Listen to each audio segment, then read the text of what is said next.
Hello guys, Friday ngayon, wala kaming trabaho. So, sa bahay lang. Welcome to Almament. Come and see stories, insights, reality from the heart so naturally. It's all Almament with me. So, ito ay unang YouTube video ko siguro na medyo mahaba-haba. Friday ngayon, so walang trabaho. So therefore, ang gawin natin, dito lang tayo sa flat natin. Yan. Magluluto tayo ng adobo ngayon. Dahil yun yung ano natin ngayon. So yun, adobong manok. Okay. So pasensya na, no, literal itong flat natin meron talagang dirty kitchen. Pero matagal na ako dito. Mga since 2017 dito na ako. So yun. Yun yung gagawin natin ngayon is magano lang muna tayo. Relax lang. Tapos manonood tayo ng movie kasi pag Friday ganun ginagawa na nanonood tayo ng movie. So yung bagong movie ngayon is ano may napili ako ditong Mutiny. Ito yung bago ngayon Mutiny. Aglat. Yun. So ayan, antayin muna natin yung ating adobo doon. Mamaya-maya na yun siya maluluto. Nagsaing pala ako ng kanin. Sain ako ng kanin.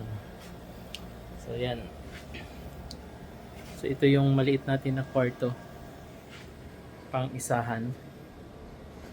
Doon. Medyo magulo ng konti. Medyo magulo-gulo. So yun lang yung ano natin, yung bisyo pag Friday walang trabaho, pag off natin. Ngayon alas 12 na pala. Advance to actually. Kasi yung totoong oras, ito yung isang relo ko ay advance ng 20 minutes. Ito naman yung tamang oras. Doon. Kasi alam niyo man, kaugalian ko, halimbawa dito nakahiga ako, natutulog ako dito. Pag working hours kasi, pag working time, work days kumbaga, nagpapa-alarm ako niyan, mga 4:30 maaga akong gumising. Pagising ko niyan, ang nakikita kong relo, yung sa harapan ko, yung advance ng 20 minutes. So dahil advance nga siya, so talagang magmamadali ako niyan kasi ang nasa isip ko bagong gising parang baka malate na ako. So nagpe-prepare ako. So after ko gumising niyan, diretso ako magsha-shower niyan, maliligo. Then after maligo, magpe-prepare ng ng food for breakfast. Then pag nakita ko niyan yung tamang oras. Ito po 'yun Yun. Ay, hindi pa pala ako late. May time pa. So parang yung yung pagmamadali medyo kakalma na siya pag malapit na yung oras na pasukan kasi yung sundo ko mga mga 7:15 o kaya 7:20 ng umaga kasi ang office hours namin is 8 so babiyahe pa ng mga usually 20 minutes to 25 minutes siguro. So yun yung ginagawa ko dito pag walang trabaho. So yun lang yung daily routine or weekly routine ko pag Friday. Ang daily routine naman yung sinabi ko kanina. So yeah, abangan na lang yung iba kong mga vlog siguro, yung sa sunod ko pang mga videos na tatalakay lang naman sa sariling pamumuhay ng isang OFW. So yun sa gilid ko nilagay ko yung flag natin watawat ng Pilipinas dahil tayo naman ay OFW. Yung sa kabila naman, yung flag ng ang bansang tumulong sa atin na makapagtrabaho ng matagal na. So, yun. So, mamaya-maya, titingnan ko yung adobo kung ano na nangyari doon. Tingnan natin yung adobo. Oh, yes. Ako kasi, pag nagluluto ako ng adobong manok, iba-iba kasi yung yung mga pamamaraan ko ba. May iba-iba kong pamamaraan minsan nagluluto ako ng adobo. Siyempre yung mga ricados yun pa rin. Pero yung pamamaraan ng pagluto, minsan ginigisa ko yung manok, inuuna ko yung paggisa ng manok, tapos yung mga ricados, toyo, suka, mga ganun. Ginigisa ko. Minsan din naman, hindi ko na ginigisa. Bale, dinidiretso ko na sa kawali. Lahat. Then, ayun, papakuluan hanggang sa bababa yung sabaw, kukunti yung sabaw niya. O kaya, minsan, yung talagang kunting-kunti na halos preprito na siya. Yung tinatawag na dry adobo. Isa rin sa mga paborito kong adobo yan dito. So, yun, iba-ibang paraan yung pagluluto ng adobo, depende lang. At saka, minsan, naglalagay ako ng kunting asukal o kaya kalamay. Yung binibili ko kalamay, yung brown sugar. Tsaka yung kamay or kalamay, anong tawag dyan. Brown sugar usually. Para may kunting tamis. Pero bihira yan. Depende sa mood ko yan kung gusto kong medyo matamis ng konti. Pero dito naman, ito, lalagyan ko mamaya-maya ng kunting sugar lang. Kunting sugar ito. Kasi para medyo maano naman yung lasa. Kasi malaki ang cuts nito eh. So yun yung ginagawa natin dito. So yun, lagyan na natin ng kasi kumukulo na siya eh.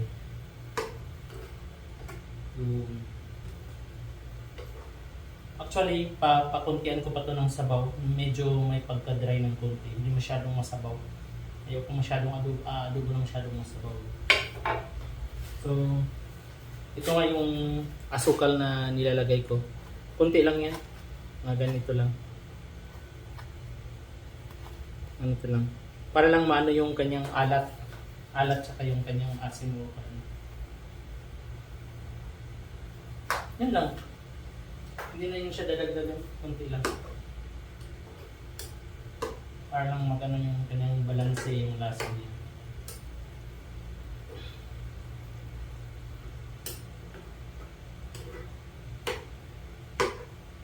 Takpan natin uli yan. Kasi nga pababain natin yung sabaw. Kukuntian natin yung sabaw. Yun. Kulong-kulo na.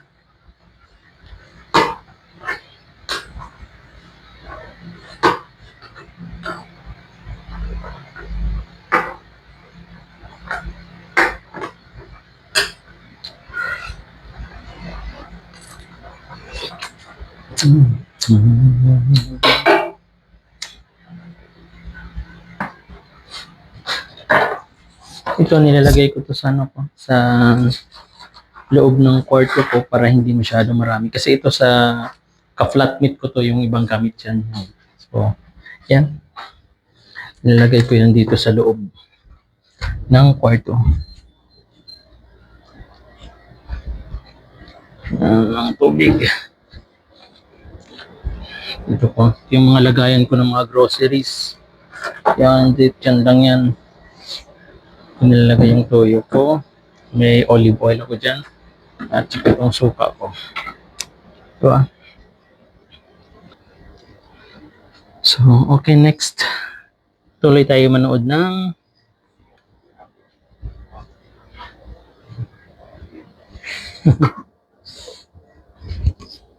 diba? Movie natin.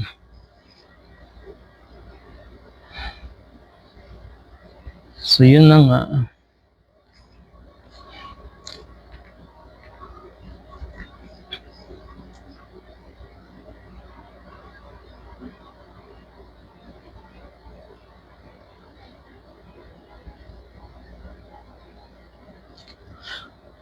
Palabas na pala yung Mutiny. Mutiny yung pinapanood ko eh. Isa sa mga paborito kong aktor ng Hollywood, si John Statham. Ba yan? Kalimutan. Jason pala. Hindi John. Jason Statham. Mali. So yun lang. Okay, puntahan natin uli yung ating adobo. Ay, kung ano na nangyari. Yes. Yun. Yung gusto ko. Marami pang sabaw to. So medyo pakuntian ko pa to dahil para manunuot-suot talaga yung kanyang timpla. Yun. Mas masarap kasi talaga yung konti lang sabaw kaysa maraming sabaw. Luto na itong manok. Actually, luto na to siya. Kasi gusto ko pang yung sabaw, kukunti pa siya.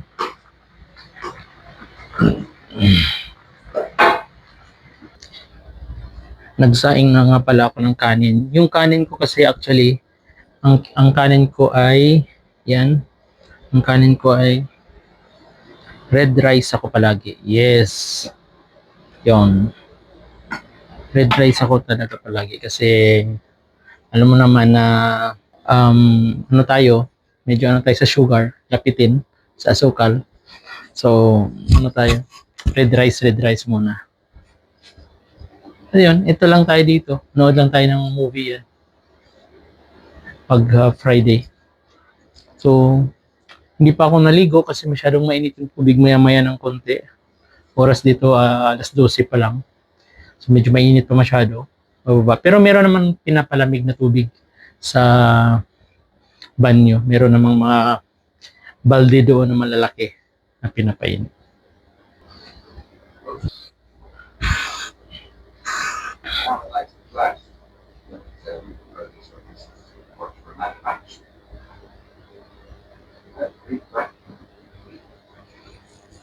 Did you know that it's a date? Now you saved my life. 5 years ago, he risked his life. Grabe yung mga issue sa atin no, sa Pilipinas, pero yun talaga eh. Yung mga issue na, lalo na yung sa eskwelahan na mga estudyanteng namamaril ng mga kaklase nila, guro. Grabe yung ano, mga issue ngayon. Nakakatakot ba? Paano kaya resolbahin yan ng gobyerno natin? No? Eh, tayong mga OFW, medyo wala tayo dun sa pamilya natin. Pero, parang iniisip na, parang natatakot tayo dun sa mga nangyayari kung hindi ma-resolve yung mga issues na yun. Pero, yun talaga yun eh. So, tara, tingnan natin ulit yung aking adobo. Tingnan natin yung adobo natin. Ayun, kumunti na. Ito yung masarap. So, ito na yung ano ko na adobo. Yung gusto kong resulta. Kunti na lang. Gusto ko sanang parang prito siya. Pero wag na lang. Itong may sabaw-sabaw, kunti na lang. So, okay na to siya. Actually, patayin ko na. So, luto na yung ano natin. Luto na yung ating adobo. So, kainan time na. Prepare lang natin.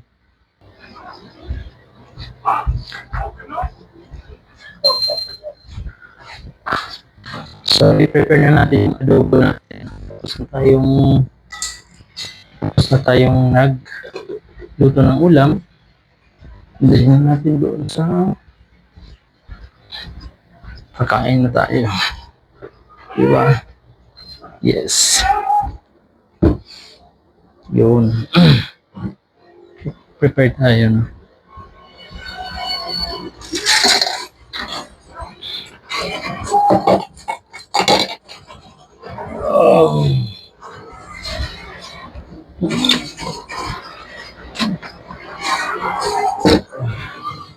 Yun.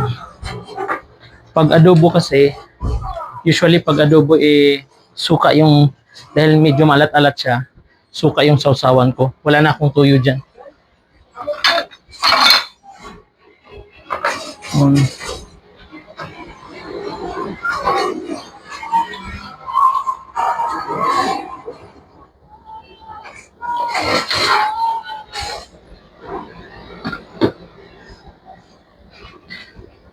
So tara, let's eat.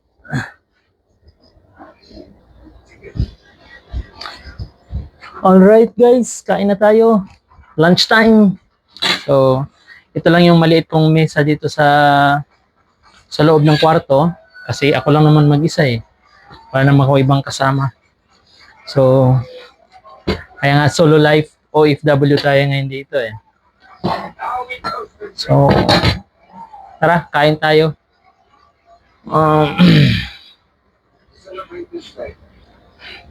Yes! Nagsaserve ako ito na mismo eh. Mag-isa lang naman ako. Wala nang plato-plato na diretso na from kawali, diretso na scoop kuha dito sa ano. So yun lang, pag kumakain ako ng weekend o Friday, walang trabaho, o kaya Sabado, ito lang yung routine ko dito. Nanonood ng movie, TV series, yan. Nag-YouTube. Yan. So ito ngayon yung red rice natin, oh. Yan.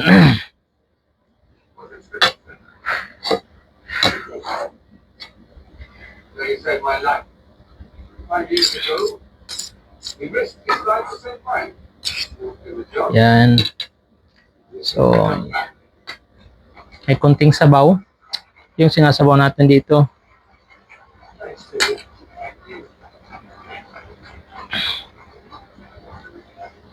Kuha tayo ng chicken adobo. Ayan.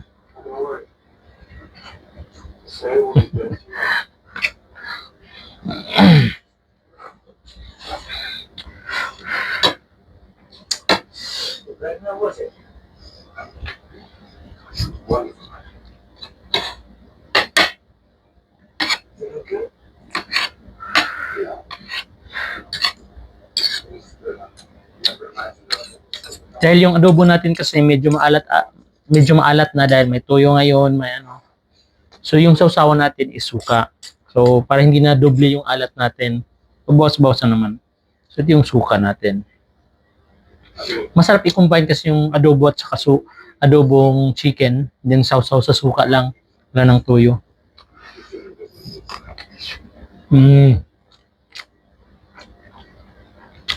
Yan yung paborito ko talaga sa mga luto ko. Hindi pa ako binigo ng luto kong adobo.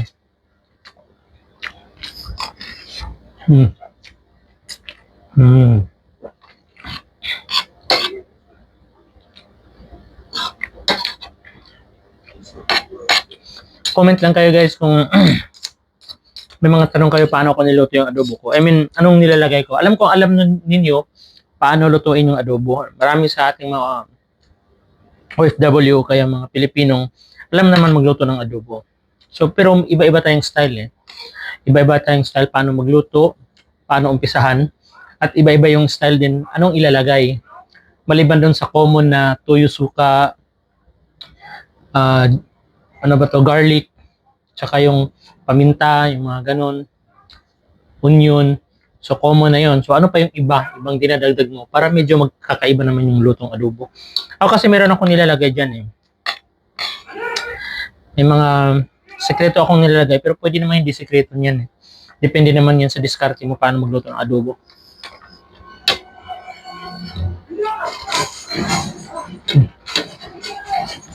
Maingay guys yung pelikula. Ha? Agad yan. Bawasan natin yung ano.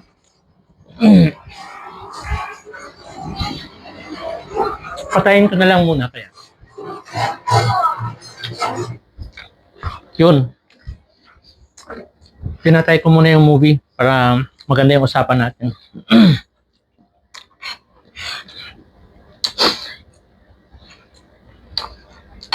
Hindi talaga ako ganun ka galing magtagalog guys kasi alam niyo naman tayo ay Bisaya, lumaki tayo sa Mindanao.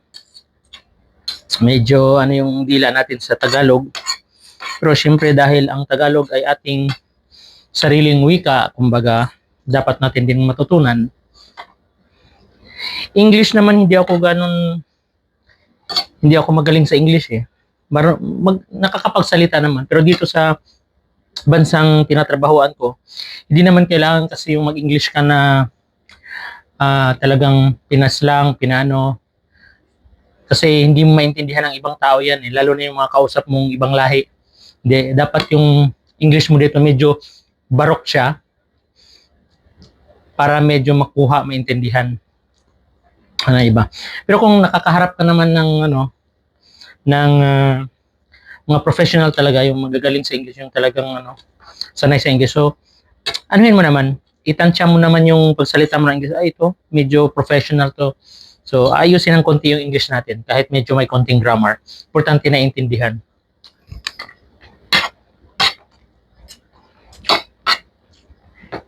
Sarap talaga.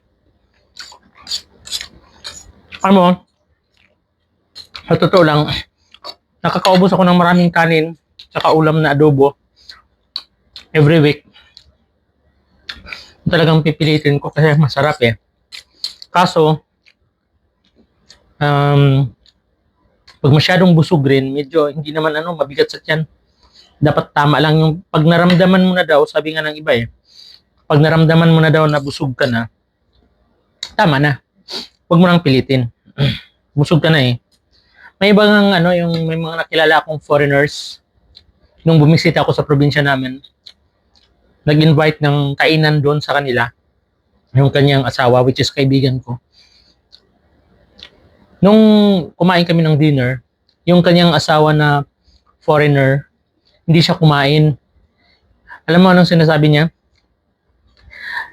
Yung mga Pilipino talagang sumusunod sa breakfast, lunch, may merienda pa nga eh. Tapos merienda na naman uli, then dinner. Halos 4 yung kain. May iba dyan, may mga midnight snack pa nga eh. Sa kanila daw, hindi. Tinanong ko ba't ayaw niya kumain ng dinner. Kasi sabi niya, ang philosophy nila dyan is, kakain lang sila pag feel nilang nagugutom sila. Pag hindi sila nagugutom, hindi sila kakain. Tayo kasi medyo nasanay na pag hindi nakapagkain ng pag hindi, mali na naman yung Tagalog ko. Pag hindi nakakain ng lunch, parang yung natin, yung mindset natin, pang gutom na ako eh kasi wala akong lunch. Parang hindi, parang dapat sana nga yung tama yung philosophy na kung na-feel mo ng gutom ka talaga, saka ka kumain. Pag hindi pa, wag muna. I don't know guys kung okay yun sa inyo, yung philosophy na gano'n sa kanila. Although Filipino tayo, sanay tayo sa 4 na meals or 3 meals a day. Pero parang maganda rin yung kanilang philosophy doon.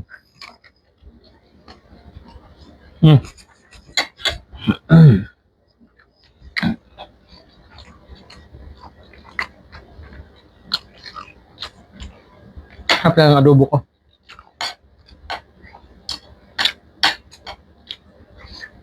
Yung adobo kasi, actually, maalat siya. Ay, hindi naman, hindi yung ganun kaalat talaga. Yung tipong adobo lang, talaga siya. Hindi ganun maalat. Na siya eh, na yung kanyang lasa dahil sa nilagyan ko ng kunting asukal. So, medyo nagbalanse. Kaya, ang sarap talaga siya. Masarap talaga siyang ulamin. Nagpaparami yung kanin mo.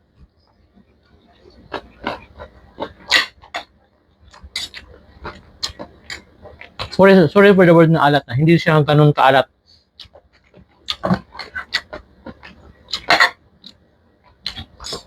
May mga nilagay ako ditong special na mga recado para bumango siya masyado. Sige nga, hulaan nyo kung anong nilagay ko. Bumango siya. Maliban doon sa sa paminta, saka sa dahon ng laurel. Maliban doon. Ano pa? Maliban sa garlic. Ano pa?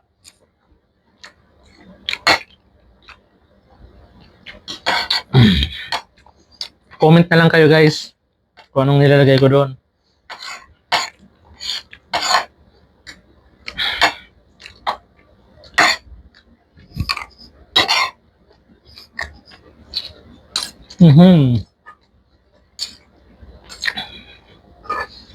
Kung alam nyo, itong red rice ko, ang dali kong mabusog. Masarap. Fiber pa kaya to. Masarap ng red rice ko.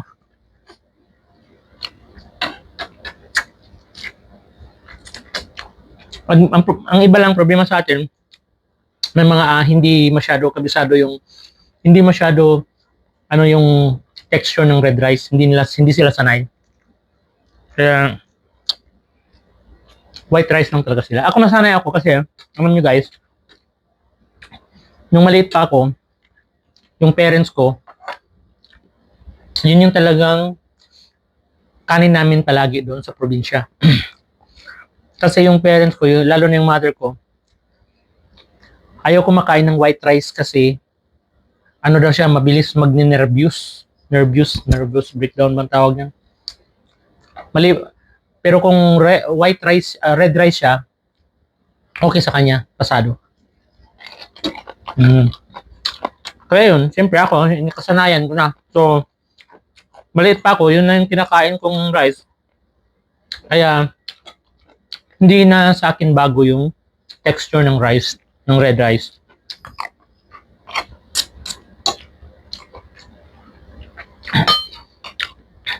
Doon nga sa probinsya ng mother ko, doon sa isang isla doon, kasi may probinsya ng father ko, probinsya ng mother ko. Madalas na kanin doon is yung corn rice. Yung iba sabi, kinakain, manok lang kumakain yan, o kaya kung ano iba dyan. Sa amin hindi, kinakain namin yan. Maliit pa ako. Kaya kahit corn rice pinakain sa akin, sanay na sanay ako dyan. Mais. Pagkain mahirap. Kasi mahirap naman kami. Pero pagkain masustansya. Mura lang kasi yun eh.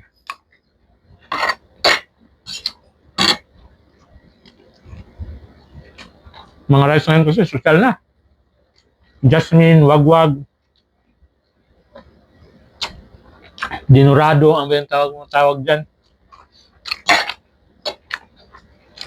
Dami. Pero hindi ganong masustansya yung contents niya. Yung glycemic index niya mataas. Unlike yung red rice, tsaka yung corn rice, maganda yun. Mababa sa glycemic index. Yung medyo mataas ang sugar, may mga diabetic, okay na okay yung ganong klaseng rice.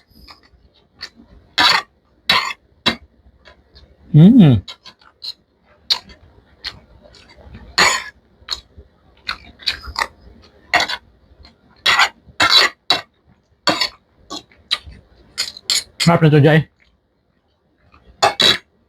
Ayoko na siyang kumain, pero last na lang. Ito na lang pakpak kainin ko. Konting ano, konting rice pa.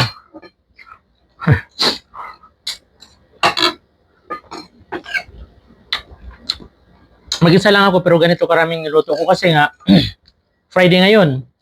Mauulam ko pa to ng Saturday. Mauulam ko pa to ng Sunday. Mauulam ko pa hanggang Monday. Minsan hanggang Monday lang, pero minsan lulusot pa to ng Tuesday. Kasi minsan naman, hindi ko to siya every meal kinakain. Medyo may mga iba akong ulam dito na ano, para hindi naman masyadong palagi na lang adobo, chicken. Minsan nagdidilata ako like mga sardinas dito. Meron akong sardinas dyan.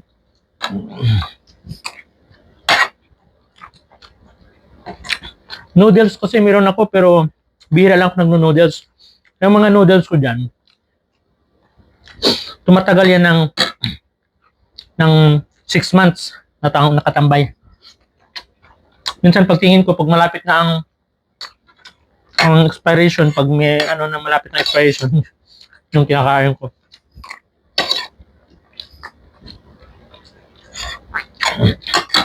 Bihira lang ako nagno-noodles, pero nakahanda lang.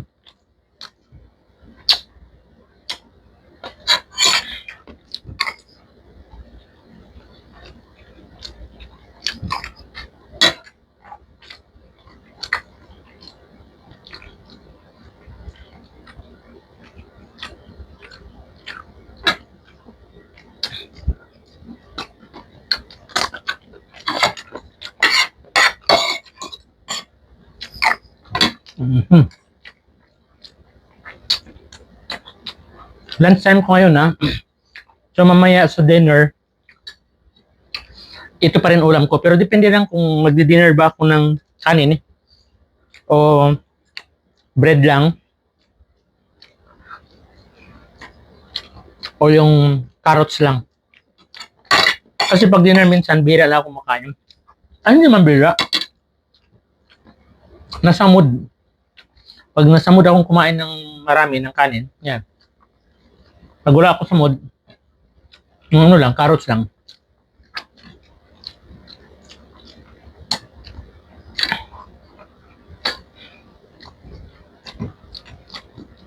So, ayan guys, tapos na tayo. Hap.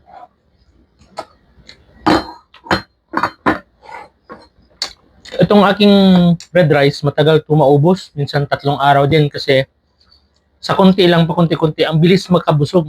Parang nagpo-full na kagad yung stomach mo. Ang masarap lang sa red rice na to, fiber. Kasi, pag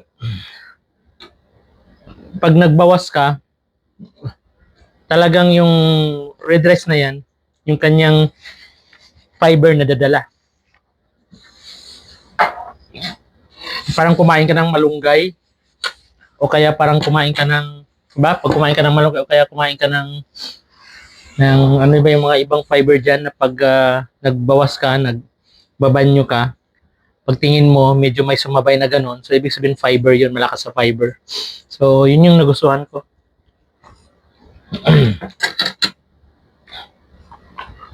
Tapos na tayo, guys. So, yun lang muna yung ano natin, vlog ngayon, no? Magpa-vlog ako sunod-sunod mga next few days or next day. So, sinusubukan ko lang to as my first vlog as Buhay OFW solo life. Thank you guys. Bye.